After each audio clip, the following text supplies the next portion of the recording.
Sejumlah bandara baru di Pulau Jawa sepi dari penumpang dan terus merugi karena tak mampu untuk menutupi biaya operasional.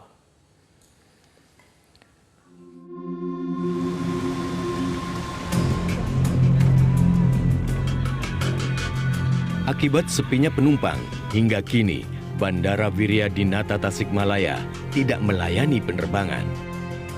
Biaya operasional terus membengkak dari perawatan bandara, mempekerjakan karyawan, hingga pengelolaan. Sungguh ironis karena ketiadaan penerbangan, bandara ini beroperasi tanpa pemasukan.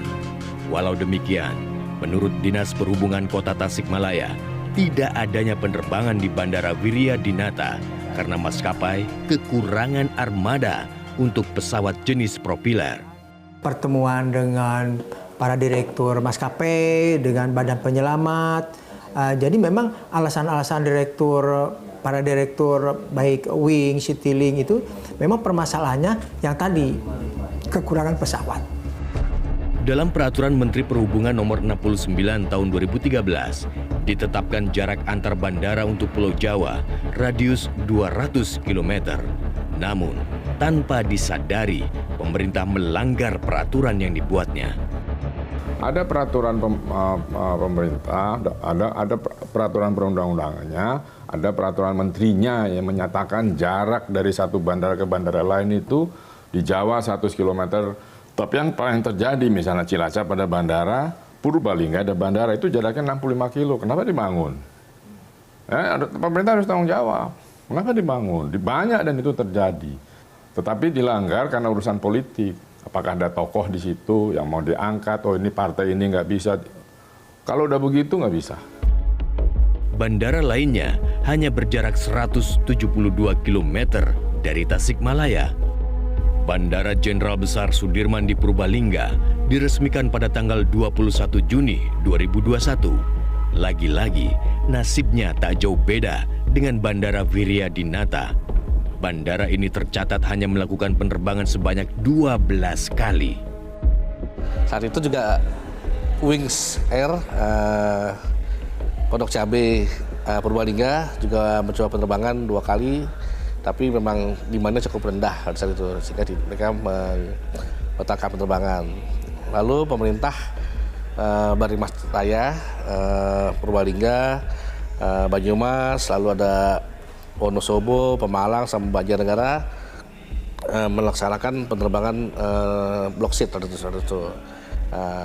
Kita berjalan kurang lebih 8 kali penerbangan di bulan November dengan Desember 2022. Alhamdulillah berjalan lancar semuanya, tapi harapan kami kan bukan itu ya. Harapan kami justru menciptakan penerbangan yang berkesinambungan, berkelanjutan. Pembangunan infrastruktur bandar udara seharusnya tidak serta-merta dibangun tanpa kajian. Provinsi Jawa Tengah tanpa disadari telah mempunyai 6 bandara komersil dengan jarak saling berdekatan untuk ukuran sebuah bandar udara.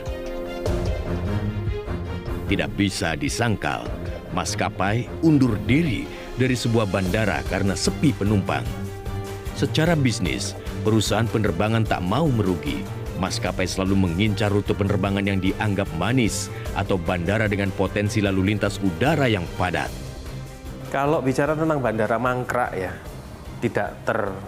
sebetulnya kalau mangkrak ini lebih ke arah istilah tidak difungsikan sama sekali. Tetapi ini masih fungsi.